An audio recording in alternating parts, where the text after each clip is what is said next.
पर्यटन या धड्याचा आता आपण अभ्यास करणार आहोत. चला तर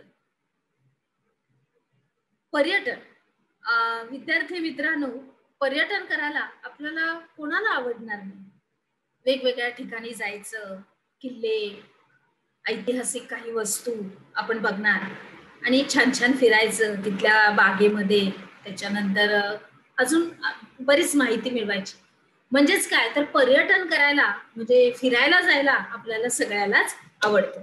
चला तर मग बघूया आपल्या या अभ्यासक्रमामध्ये आपल्या पाठ्यपुस्तकामध्ये ह्याची काय आहे दिलेलं, काय व्याख्या आहे. चला बघूया. सांगा पाहू. विद्यार्थी मित्रांनो, अशी कल्पना करायची की तुम्हाला तुमच्या कुटुंबासोबत काही दिवस फिरायला जायचंय आणि त्याच्यासाठी महाराष्ट्रातली तुमच्या आवडत्या 15 ठिकाणांची तुम्ही यादी तयार करायची. बघा, तुम्हालाच दिलेलं आहे हे विद्यार्थी मित्रांनो.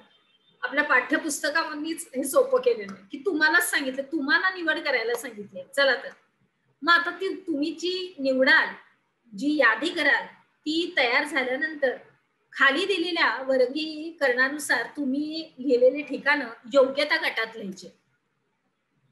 तर समुद्र किनाऱ्यालगतची ठिकाणं, ऐतिहासिक ठिकाणं, अभयारण्य किंवा राष्ट्रीय उद्यानं, त्याच्यानंतर थंड हवेची ठिकाणं, धार्मिक ठिकाणं आणि याच्यापैकी प्रत्येक गटातील असं एक ठिकाण निवडायचंय जिथं तुम्हाला भेट द्यायला आवडेल. आणि मग तुम्ही निवडलेल्या ठिकाणामागची कारणं कोणती याबाबत वर्गात चर्चा करायची. अर्थात मी तुम्हाला सांगू का की तुम्ही स्वतःच ह्याच्यावरती विचार विनिमय आपापल्या घरीच करा. कुठल्या विद्यार्थ्यांसोबत म्हणजे तुमच्या वयाच्या सवंगडी मित्राबरोबर तुम्हाला चर्चा करायची आहे तर चर्चा तुम्ही करू शकता. अर्थात माझी सूचना आहे ती तुम्हाला सगळ्यांना पाळावीच लागेल. आपल्या प्रत्येक उपक्रमामध्ये इतिहास, भूगोल आणि नागरिक शास्त्र कोणता पण असा आपल्या ह्याच्यामध्ये उपक्रम आला आणि तुम्हाला जेव्हा चर्चा करायची वेळ येईल तेव्हा माझी सूचना अशी आहे अगदी स्पष्ट की 3 शिवाय जास्त तुमचे सवंगडी घरात नकोत आणि 3 असले की तुम्ही लांब लांब बसायचे आणि शिवाय तोंडाला मास्क घालून तुम्ही चर्चा करू शकता. आणि नसेल शक्य ठीक आहे 2 किंवा एखाद्या मित्राबरोबर किंवा सवंगड्याबरोबर किंवा तुम्ही एकटेच बसून विचार करा. बरोबर आहे. आणि हे प्रश्न सोडवायचे. पुढे जाऊया. भौगोलिक स्पष्टीकरणामध्ये आपण विविध हेतू आपल्या जवळ असतात. मग जवळचा प्रवास किंवा दूरचा प्रवास आपण तो करतो. उदाहरणार्थ काही सण असेल, समारंभ असेल, काही उत्सव असेल, काही खेळ असेल, काही भटकंतीच असेल, काही मनोरंजन इत्यादी.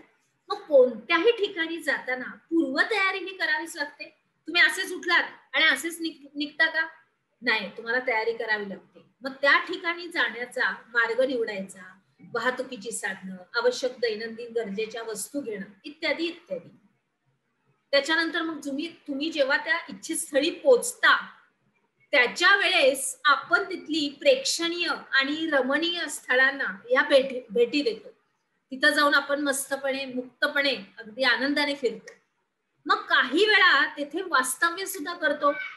मग तिथल्या काही सेवा सुविधांचा सुद्धा आपण लाभ घेतो आणि त्या बदल्यात आपण मोबदलाही देतो. म्हणजे पैसे देतो आणि तिथं आरामातपणे आपण राहतो.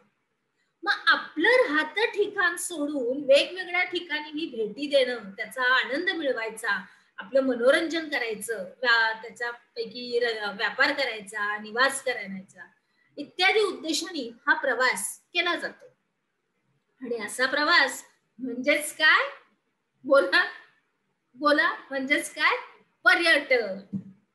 म्हणजेच काय? तर पर्यटन होय.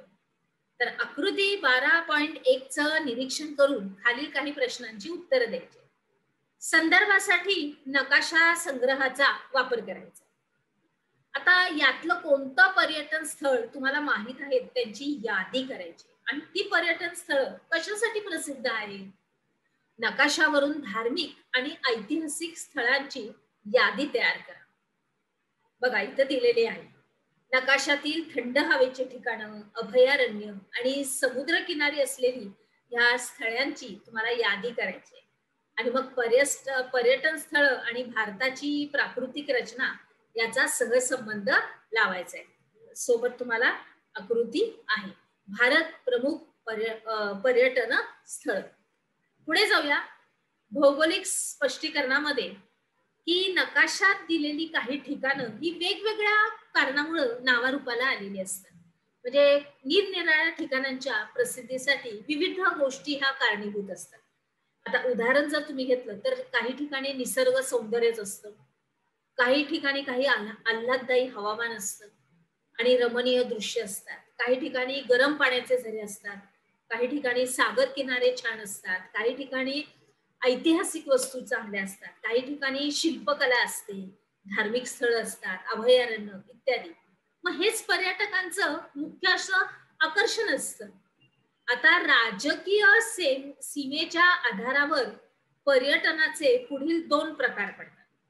एक आहे स्वदेशी पर्यटन, ज्याच्यामध्ये देशांतर्गत केलेले पर्यटन हे स्वदेशी पर्यटन म्हणून संबोधले जाते. मग आता ह्याच्यामध्ये उदाहरणार्थ महाराष्ट्रातील पर्यटकांनी तामिळनाडू या राज्यामध्ये कन्याकुमारी येथे पर्यटनासाठी जाणं. त्याच्यानंतर नागपूरच्या पर्यटकांनी औरंगाबाद येथील वेरूळ आणि अजिंठ्याची लेणी पाहायला जाणं. आणि त्याच्या पुढचं आहे परदेशी पर्यटन, म्हणजे आपल्या देशाच्या सीमा ओलांडून दुसऱ्या देशात पर्यटनासाठी जाणं. म्हणजेच काय तर परदेशी पर्यटन होय. परत एकदा मुद्दा स्पष्ट करते. दुसरं आहे परदेशी पर्यटन, म्हणजे काय तर आपल्या देशाच्या सीमा हद्द पार करून दुसऱ्या देशात पर्यटनासाठी जाणं. म्हणजेच काय तर परदेशी पर्यटन होय.